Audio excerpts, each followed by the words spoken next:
Hello children, in this video we are going to learn evaluation lesson of artificial intelligence. Till now we have learned about the four stages of the AI project cycle: problem scoping, data acquisition, data exploration and modeling. While in modeling we can make different types of models. How do we check if one's better than the other? That's where evaluation comes into play. In the evaluation stage, we'll explore different methods of evaluating an AI model.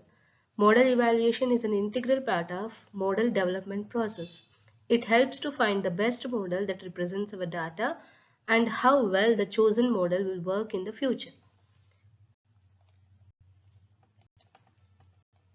The learning outcomes of the evaluation lesson are: understand the role of evaluation in the development and implementation of AI systems, various model evaluation terminologies, confusion matrix for the given scenario, different types of evaluation techniques in AI such as accuracy, precision, recall, FN score, and their significance. Evaluation is a process of understanding the reliability of an AI model based on outputs by feeding test dataset into the model and comparing with actual answers. There can be different evaluation techniques depending on the type and purpose of the model. Remember that it's not recommended to use the data we use to build the model to evaluate. This is because our model will simply remember the whole training set and will therefore always predict the correct label for any point in the training set. This is known as overfitting. Let us understand overfitting in a simple way. Overfitting occurs when a model learns the training data too well, including its noise and random details. It's like memorizing a book instead of understanding the story. As a result, the model may not perform well on new, unseen data because it essentially memorized the training data instead of learning the underlying patterns. To prevent overfitting, it's important to use techniques that encourage the model to generalize and not just memorize. Then what is meant by underfitting? It is opposite of overfitting. It happens when a model is too simple to capture the underlying patterns in the training data. It's like trying to fit a straight line to a very curvy set of points. It oversimplifies and misses important details. An underfit model performs poorly on both the training data and new unseen data because it lacks the complexity to understand the relationship present in the information. To address underfitting, you might need a more complex model or better features to better represent the data. What is meant by best fit? It is nothing but discovering a model that accurately represents a set of data points. It involves balancing simplicity and accuracy to avoid underfitting and overfitting.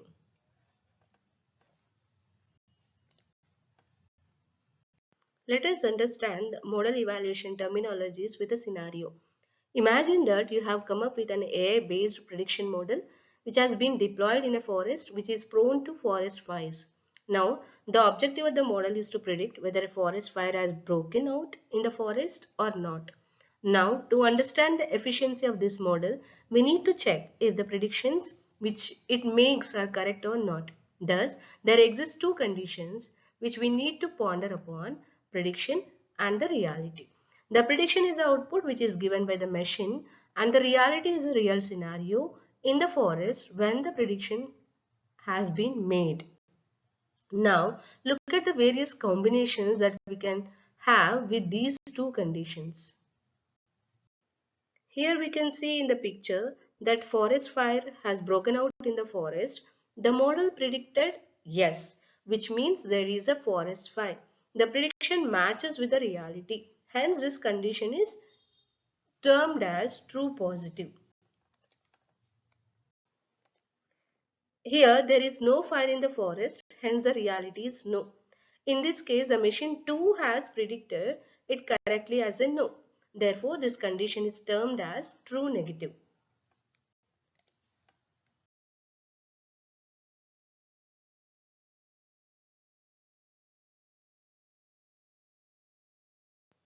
In this case,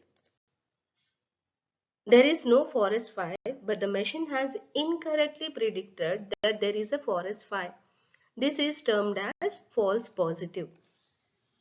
In this case, a forest fire has broken out in the forest, because of which the reality is yes, but the machine incorrectly predicted as no, which means the machine predicts that there is no forest fire. Therefore, this case becomes false negative.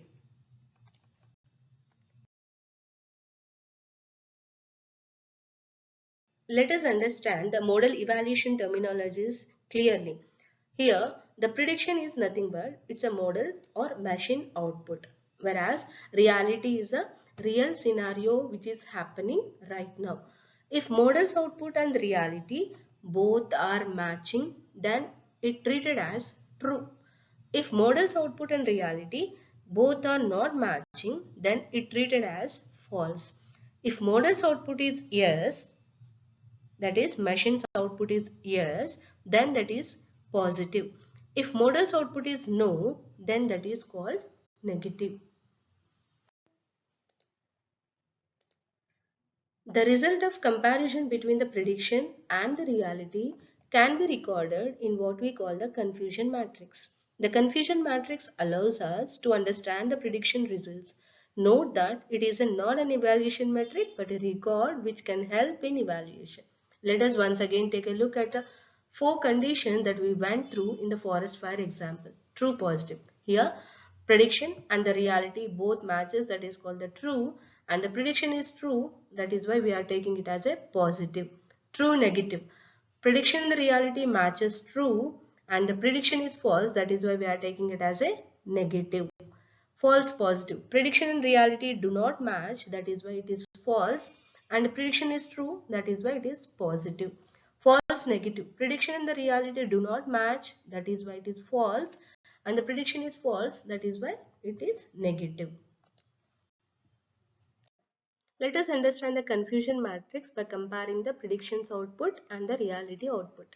Reality output will have two outcomes, that is yes or no, whereas prediction output also will have two outcomes, that is yes or no. Let us compare and understand the first word of the metric, that is true, false, false, true. So yes, if the prediction output is yes and the reality is yes, then it is true. Then it is true. If the prediction output and the reality both not matching, then it is false. Prediction output and the reality not matching means false. If the prediction output and the reality matching means true. Now understand the second word of the metric, that is positive or negative. When it becomes positive and when it becomes negative. What if the prediction output is there, right? If it is yes, that means it is positive, right? Write positive over here for this row. And whatever the output of the prediction, no, for this row, write it as a negative.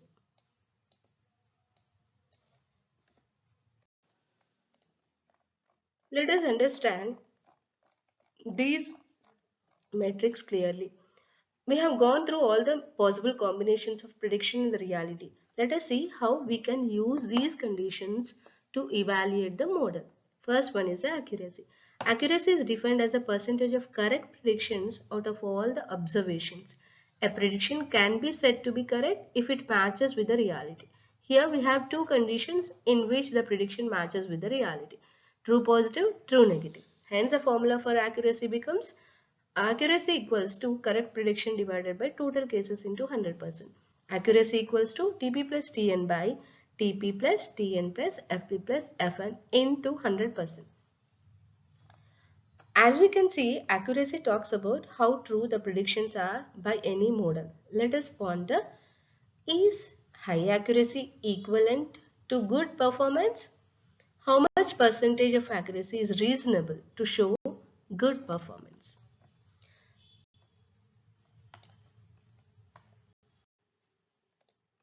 Let us go back to the forest fire example. Assume that the model always predicts that there is no fire, but in reality there is a 2% of chances of forest fire breaking out. In this case, for 98 cases, the model will be right, but for those two cases in which there was a forest fire, then too the model predicted no fire. Here, if you substitute these values in the true positive, true negatives and calculate the accuracy, then the true positive equals to 0, true negatives equals to 98, total cases equals to 100. Then we are going to get 98% accuracy. This is a fairly high accuracy for an AA model, but this parameter is useless for us as the actual cases where the fire broke out are not taken into account. Hence, there is a need to look at another parameter which takes account of such cases as well.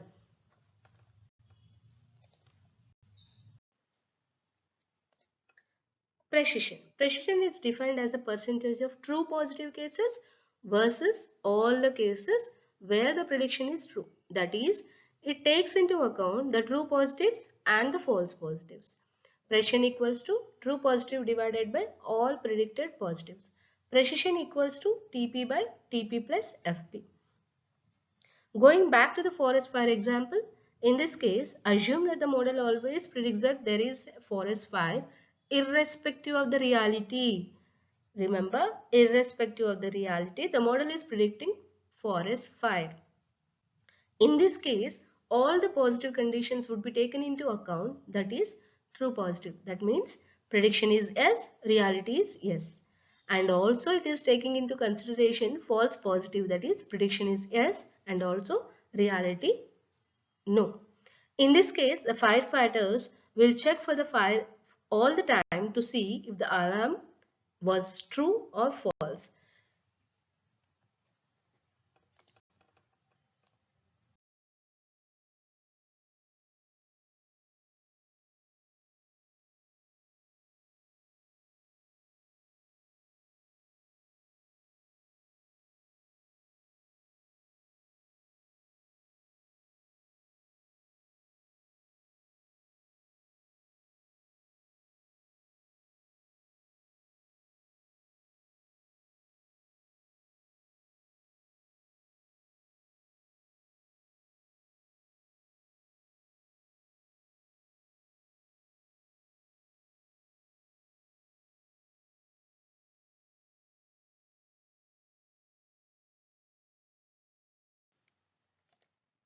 You might recall the story of the boy who falsely cries out that there are wolves every time, and so when they actually arrive, no one comes to his rescue. Similarly, here if the precision is low, which means there are more false alarms than the actual ones, then the firefighters would get complacent and might not go and check every time, considering it could be a false alarm. This makes precision an important evaluation criteria. If precision is high, this means the true positive cases are more, giving lesser false alarms. But again, is good precision equivalent to a good model performance? Why? Let us consider that model has 100% precision, which means that whenever the machine says there is a fire, there is actually a fire. In the same model, there can be a rare exceptional cases where there was actual fire but the system could not detect it. This is the case of the false negative condition, but the precision value would not be affected by it because it does not take Fn into account. Is precision then a good parameter for model performance?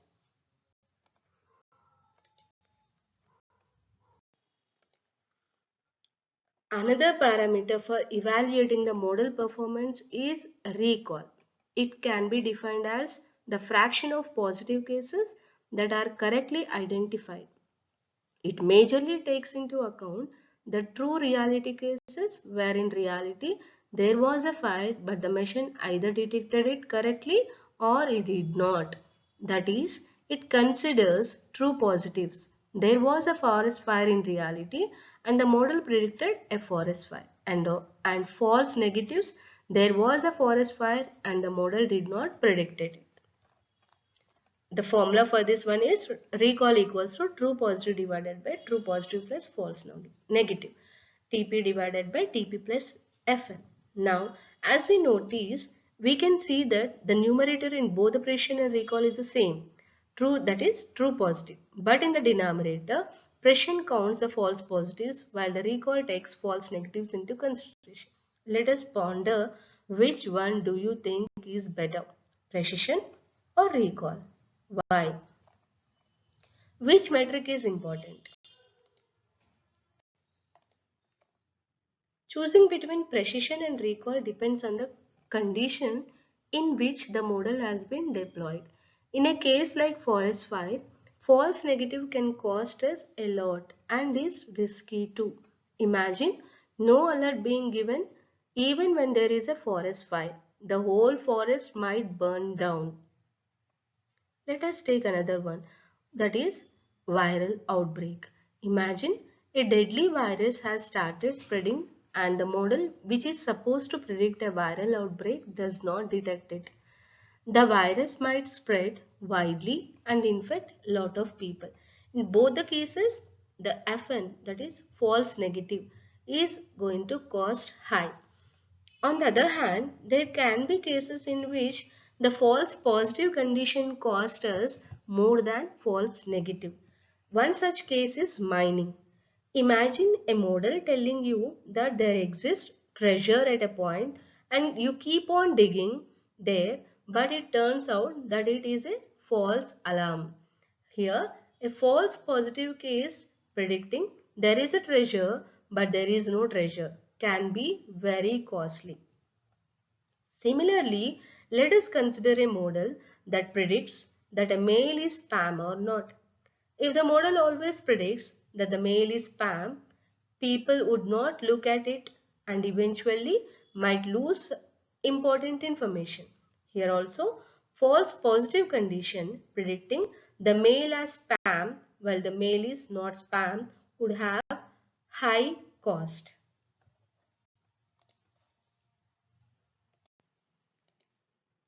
Then, which metric is more important, recall or precision? Think of some more examples having high false negative cost, high false positive cost.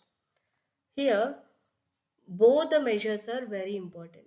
High precision, high recall. To conclude the argument, we must say that if we want to know if our model is performance is good, we need these two measures, a recall and the precision.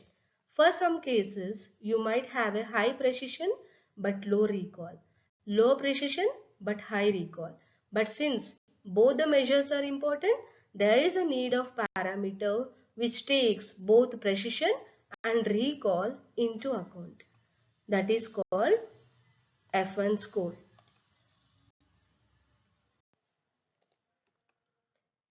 F1 score can be defined as the measure of balance between the precision and the recall. F1 score equals to 2 into precision into recall divided by precision plus recall. Take a look at the formula and think of when can we get a perfect F1 score. An ideal solution would be when we have a value of 1, that is 100% for both precision and recall. In that case, the FN score would also be an ideal one, that is 100%. It is known as a perfect value for FN score. As the values of both precision and recall ranges from 0 to 1, the F1 score also ranges from 0 to 1. Let us explore the variations we can have in the F1 score. If the precision is low, recall is low, then the F1 score will be low. If the precision is low and the recall is high, then F1 score is low. If the precision is high, recall is low, then the F1 score also low. If the precision is high and the recall is high, then only the F1 score will be high. That is, if the precision and the recall both are high, then only the F1 score will be high. In conclusion, we can say that a model has good performance if the FN score for that model is high.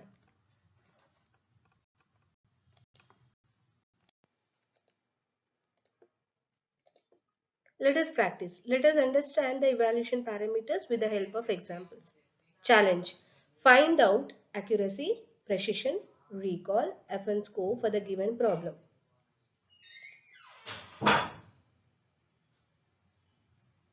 And finding heart attack risk. Also suggest which metric would not be good evaluation parameter here and why. Here the confusion matrix is given for the TP equals to 50, FP equals to 20, FN equals to 10 and the TN equals to 20. And the total predictions are 17, total correct predictions are 17 and total negative no predictions are 30. So out of all these 100 predictions are there. Let us calculate the accuracy. Accuracy is defined as a percentage of correct predictions out of all the observation. Correct predictions are here TP, that is true positive and true negative, and all cases, that is true positive, true negative, false positive, false negative. We are taking the percentage of these, that is into 100%.